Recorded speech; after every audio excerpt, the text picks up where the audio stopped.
原住民布农族有一种失传真久的传统乐器五弦琴。南投信义乡一个点脑改良，重新来打造这种琴。信义国小是开课程，要来推展传承。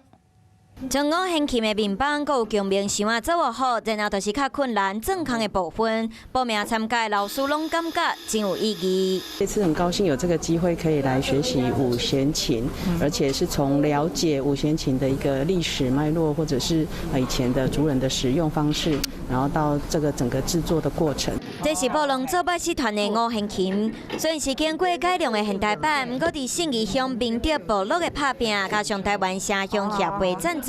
会当伫信义国小开课来推广。现在我们在信义乡已经慢慢的有的学校像信义国小他们呢都在学了，还有我们部落。伫信义国小用心的推广之下，相信布农族的特色乐器会当继续流传。